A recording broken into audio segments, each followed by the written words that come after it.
ते पदावर बसवलेले हे अधिकारी आहेत, गळ्यात हात टाकतेत, डान्स करतेत, असले अधिकारी यांची चौकशी काय करणार? की तिन्ही चौकशा चालू आहेत, माझ्या बघण्यात माझ्या ऐकण्यात तरी दोनच आहेत.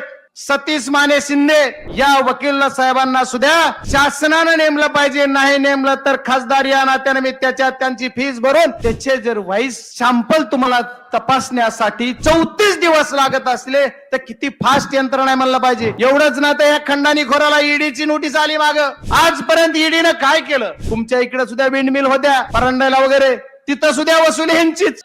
कैलासवासी संतोष अण्णा देशमुख, सोमनाथ सूर्यवंशी यांना पहिल्यांदा श्रद्धांजली अर्पण करतो. या जन आक्रोश मोर्चामध्ये जमलेल्या जनसमुदायास वंदन करतो. सर्वांना संबोधित करण्यासाठी, देशमुखांच्या कुटुंबाला आणि तुम्हाला आम्हाला न्याय मिळण्यासाठी रात्रंदिवस मोर्चामध्ये तब्येत बरी नसताना उपस्थित असणारे आमचे दादा, त्याचबरोबर सन्माननीय व्यासपीठ, संतोष अण्णा देशमुख यांचा 9 डिसेंबर रोजी अपहरण करून खून केला गेला. त्या क्षणापासून आजपर्यंत आपण सर्वजण ताकदीनं त्याचा छडा लावण्यासाठी उभे आहोत. महाराष्ट्रातल्या प्रत्येक जिल्ह्यामध्ये मोर्चा निघतोय. पहिला मोर्चा रेणापूरमध्ये झाला, दुसरा मोर्चा आमच्या बीड मध्ये झाला, त्याच्यानंतर परभणीत झाला, पुण्यात झाला, पैठण मध्ये झाला, काल जालन्यात झाला आणि आज धाराशिव मध्ये होतोय. महाराष्ट्रातल्या मायबाप सरकारला माझी विनंती आहे, सर्व पक्षाचे आमदार असतील, खासदार असतील, आम्ही सर्वजण आणि तुमच्या सहित आपण सर्वजण एकाच गोष्टीसाठी झगडतोय की संतोष अण्णा देशमुख यांच्या मारेकऱ्याला फाशी झाली पाहिजे, त्याचा मास्टर माइंड पकडला पाहिजे आणि त्याला 302 मध्ये ऍड केला पाहिजे. पहिल्या दिवसापासून आपली मागणी. महाराष्ट्रातल्या पोलीस यंत्रणेचा रास्त अभिमान असला तरी काल बीड जिल्ह्यातल्या पोलिसाला कोर्टाने विचारलं की 24 दिवस तुम्ही काय करत होतात? मग माझ्या या पोलीस यंत्रणा चालवणाऱ्या सर्व सरकारला विनंती आहे की आपल्या पोलीस यंत्रणेला एवढा दिवस का लागतोय?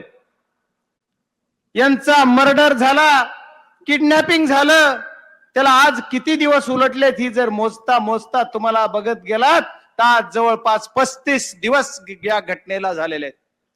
35 दिवसामध्ये सुद्धा जे प्राथमिक दृष्ट्या तुम्ही ज्यांच्यावर गुन्हा दाखल केला असे 7 आरोपी आहेत, 7 मधला एक सुद्धा फरारी आहे. पोलीस यंत्रणेचं काम खूप चोख आहे असं जरी समजलं गेलं तरी यांना पाठीमागं कोण घालतंय? या गुन्हेगारांचे सीडीआर का तपासले जात नाहीत?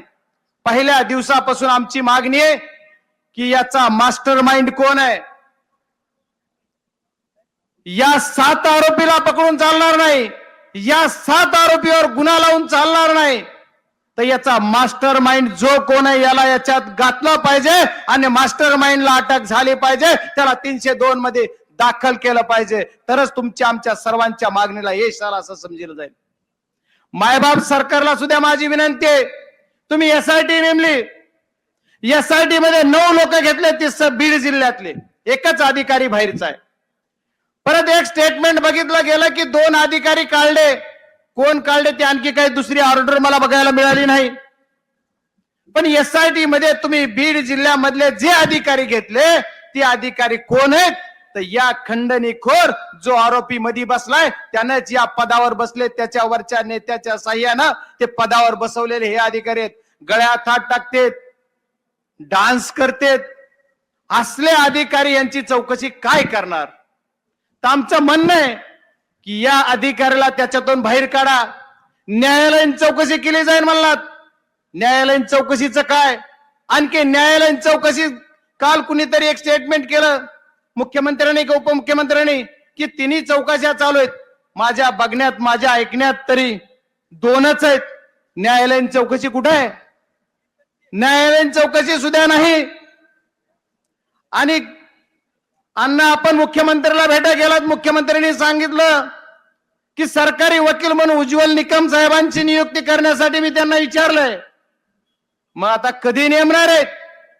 सर्व पुरावे नष्ट झाल्यानंतर. तुम्हाला जर उज्ज्वल निकम सारखे ऍडव्होकेट नेमायचे असतील तर अर्जंट नेमा. नाही तर आणखी एक वकील साहेबांचं स्टेटमेंट बघितलं होतं, सतीश माने शिंदे या वकील साहेबांना सुद्धा शासनानं नेमलं पाहिजे. नाही नेमलं तर खासदार या नात्याने मी त्याच्यात त्यांची फीस भरून त्यांना त्याच्यात हजर व्हायला लावेल असा शब्द तुम्हाला मी सर्वांना देतो. निश्चित जिम्मेदारी घेऊन कुणाचं भागणार नाही. तर खरंच जर तुम्हाला त्याच्या मुळाशी जायचंय तर याच्यातला मास्टर माइंड त्याच्यामध्ये आड झाला पाहिजे. आजच आता आपल्या धाराशिव मध्ये येताना मला कळलं की मोका लावला. तुम्ही मोका लावला, चांगलं केलं, पण मोका लावून जो कुणी मुख्य आहे त्याला बाजूला सारायचंय आणि आमचं लक्ष त्याच्यावर मोक्यावर केंद्रित करायचंय असं जर कुणी सरकार मायबापाकडून करत असेल तर ती चुकीचं आहे असं मला वाटतंय. त्याच्यामुळे या मोक्यामध्ये सुद्धा जो मास्टर माइंड नावाचा खंडणीखोर बसलेला आहे जेलमध्ये त्याला त्याच्यात घेतला पाहिजे. त्याचे सीडीआर तुमच्याकडे आहेत. पोलीस यंत्रणा सुद्धा, मायबाप पोलीस यंत्रणा, माझी विनंती आहे, पहिल्या क्षणाला 2 आरोपी पकडले गेले, त्या 2 आरोपींनी तुम्ही मोबाईल त्याच्याजवळ सापडले. तुम्ही त्या 2 आरोपीचे मोबाईल कधी कुठे मीडियाला सांगितले नाहीत. त्याच्यात काय म्हणलं गेलं? एके दिवशी मीडियाला बातमी आली की हा अमुक अमुक माणसाला, एका नेत्याला, वरिष्ठाला फोन गेले. त्याचे जर व्हॉइस सॅम्पल तुम्हाला तपासण्यासाठी 34 दिवस लागत असले तर किती फास्ट यंत्रणा आहे म्हणलं पाहिजे. आम्ही जन आक्रोश मोर्चे काढतोय, एवढ्या ताकदीने सरकारच्या या यंत्रणेच्या विरुद्ध रोष व्यक्त करतोय, तरी सुद्धा आमच्याकडे आम्हाला बेदखल करण्याचं काम जरी सरकार करत असेल तर शेवटच्या क्षणापर्यंत आम्ही गप्प बसणार नाही. मला चिठ्ठी देण्यापेक्षा मी 2च मिनिटांत संपविणार आहे. अण्णा काय ऐका ना जरा, काय अडचण येत नाही, जरा ऐका. कारण सरकार तुमचं आहे, सरकार आमचं आहे हा विषय नाही, कोणा जातीपातीचा विषय नाही, कुठल्या पक्षाचा विषय नाही. हा जनमानसाचा सर्वांचा प्रश्न मिटलेला आहे आणि सर्वांचा प्रश्न मिटवण्यासाठी आपल्याला सर्वांना ताकदीने उभा राहायचं आहे.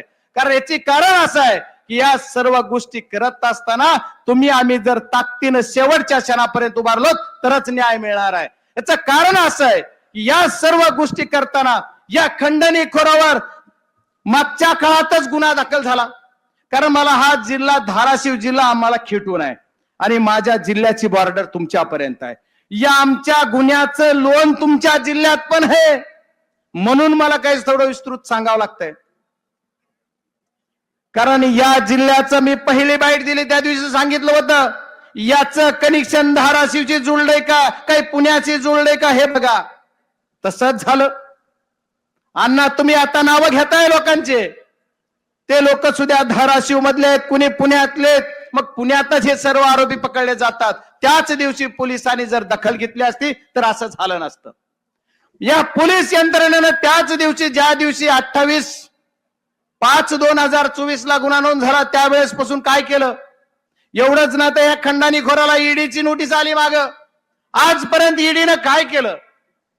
आम्ही तर पहिल्या दिवसापासून संसदेचा असेल, संसदेच्या बाहेर असेल, आम्ही राजरोसपणे ओरडतोय आम्ही हा विषय आणि हा लढा आमचा पार टोकापर्यंत. या मारेकऱ्यांना, या मास्टर माइंडला फाशी झाल्याशिवाय आम्ही स्वस्थ बसणार नाही. शेवटपर्यंत हा लढा आम्ही लढणार आहेत, ही तुम्हाला सर्वांना सांगितलं पाहिजे.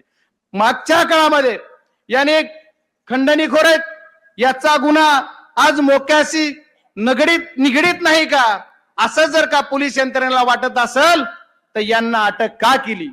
मग यांना अटक केलेली 14 दिवस तुम्ही पोलीस कस्टडी केली तर यांना याच्यात अटक केली पाहिजे. यांना वाचवण्यासाठी कोण कोण यंत्रणा काम करते ती सुद्धा बघितलं पाहिजे. बऱ्याच काळापासून, बऱ्याच दिवसापासून हा जो आरोपी आहे याची दहशत बीड जिल्ह्यावर आहे. त्या बीड जिल्ह्यातली दहशत तुमच्या इकडे सुद्धा विंडमिल होत्या परंड्याला वगैरे, तिथं सुद्धा वसुली ह्यांचीच. आमच्या इकडे सुद्धा विंडमिल आष्टीपासून होत्या, तिथंही वसुली ह्यांचीच.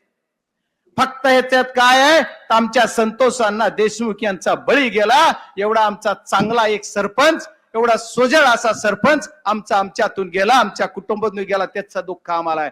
आम्हाला कुठं जातीपातीचं राजकारण करायचं नाही, कुणाचं राजकारण कुण्या पक्षाचं गटाचं करायचं नाही. आम्हाला एका गोष्टीचं मागणी आहे की आमच्या या संतोष अण्णा देशमुख यांचे जे मारेकरी आहेत त्याचा मास्टर माइंड त्याला फाशी झाली पाहिजे. त्याच्यासाठी शेवटपर्यंत आम्ही लढत राहणार, एवढंच तुम्हाला सांगायचंय. आणि आजच नाही तर शेवटच्या टोकापर्यंत चाहे सरकारनं किती वाचवायचा प्रयत्न केला तरी आम्ही सुद्धा असे पुरावे सादर करू की त्याच्यातून तो बाहेर निघणारच नाही. आणि एवढंच नाही तर धाराशिव मध्ये त्याचं काय कनेक्शन हे बी काढू. ईडीला काय काय, अरे 50 लोक यादी दिली एसपी साहेबांना सुद्धा. मी सांगितलं बीडच्या एसपींना, साहेब ही जरा तपासा. जर सगळे तपासले ना, कुणा कुणाच्या घरी किती रीती आहे, कुणा कुणाच्या दारात किती राख आहे, ही आमचा जो मर्डर झालाय हा मर्डर कशातून झालाय, त्या खंडणीतून पैशाच्या वसुलीतून झाला. दररोज 1 शेअर घेतल्याशी झोपतच नव्हता जणू पट्ट्या. खरंय का? ही पब्लिकच म्हणते, मी तर म्हणणं बघा ते गोरगरिबांचा सुद्धा आवाज तेच आहे.